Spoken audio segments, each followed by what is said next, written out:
फड म्हणल्यावर मग ते तिकडच आलं पुन्हा हा. परळीचं टोळी लाभार्थी हो. टोळी. तुम्ही नाही ऐकली का? नाही हो, मला काय वाटतं आपल्याला हे जेलमध्ये असं नाही नाही, ये ना, ये येऊ द्या त्याला.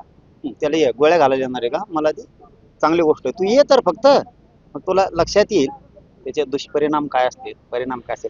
काय आहे बरं का, एक ती माज आणि मस्ती आहे. आणि एवढा आमचा मोठा समाज संयमानं चाललाय, त्यांना वाईट दिवस बघायचे असतील, त्याला मी काय करू शकत नाही. पण तू फक्त ये, मग तुला कळल. आम्ही पण वाट बघतोय, तू ये, तुला त्या दिवसचा दिवस दिसल कसा असतो राज्यातला. तू नुसतं गोळ्या घालायचं लांबच राहिलं, तू नुसतं बघून पण जाय.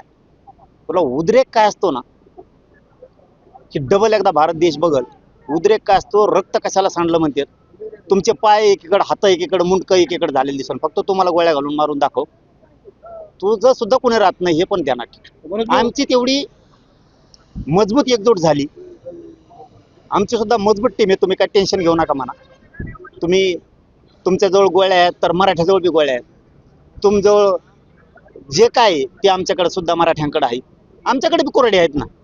तुम्ही जर आमचे लोक मारणार असलात गोळ्या घालून, आमच्याजवळ कुऱ्हाडी आहेत, कोयते आहेत, सगळं आहे आमच्या लोकांकडे सुद्धा. तू फक्त समोर ये, तुला त्या दिवशी कळत. तुझ्या लाभार्थी टोळीचा मोरख्या बी जिथं सापडन तिथं मरतोय का नाही बघ म्हणा. जिथं सापडन तिथं, मुंबईत सापडू दे, तो पुण्यात सापडू दे, तो संभाजीनगरला सापडू दे, बिडात सापडू दे, तुकडेच त्याचे बी त्या दिवशी. आणि ते बी मराठीच करून दाखवणार तुम्हाला. आम्हाला या टोकाला जायचंच नाहीये, म्हणून आम्ही समाजाला संयमानं ठेवतो.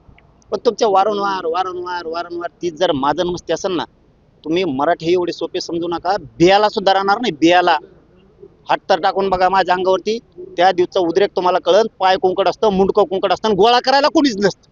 ते ध्यानात ठेव म्हणा. दुसरा एक विषय